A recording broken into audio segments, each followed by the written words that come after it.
The U.S. just declared economic war on Russian oil, but there's a controversial twist you need to know. By the constitutional powers vested in me as President of the United States and under key federal statutes, including the International Emergency Economic Powers Act, the National Emergencies Act, and the Trade Act of 1974, I hereby issue the following determinations and directives to counter threats posed by the Russian Federation's ongoing aggression. Section 1. The crisis at hand. Let's rewind. Back in March 2022, Executive Order 1466 banned U.S. imports of Russian oil, petroleum, and related products. This was part of a broader strategy to push back against Russia's blatant attempts to destabilize Ukraine's sovereignty. A national emergency, first declared in April 2021, Executive Order 14024. Now, after receiving updated intelligence from top advisors, I've confirmed that Russia's actions still represent an extraordinary threat to U.S. national security and global diplomacy. But here's where it gets controversial. To amplify pressure on Russia, this order doesn't just target Moscow. It also slaps a 25% tariff on goods from India, a nation accused of indirectly importing Russian oil. Critics might argue, why punish an ally? The logic is simple. Cutting off Russia's oil revenue requires closing loopholes. If a country enables Russia's economy, even indirectly, it becomes part of the problem. Section 2. The tariff hammer drops.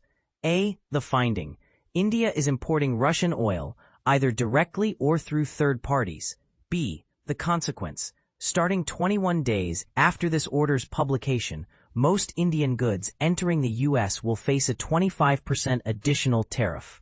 Exceptions apply only to shipments already en route before the deadline, provided they clear customs by September 17, 2025.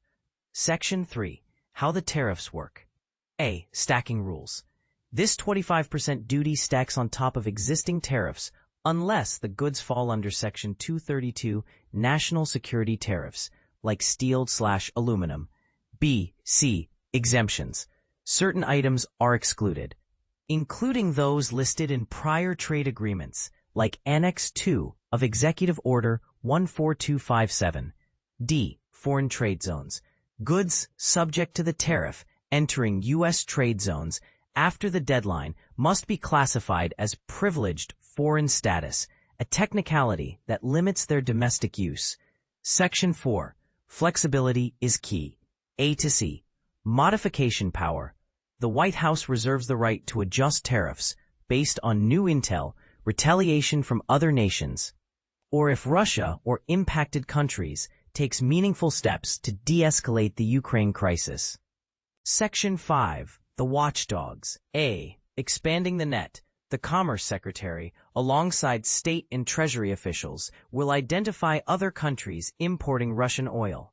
If found, they'll recommend similar tariffs. B. C. Ongoing monitoring. Agencies must continuously assess whether these measures are working and propose tougher actions if needed. Section 6. Who does what?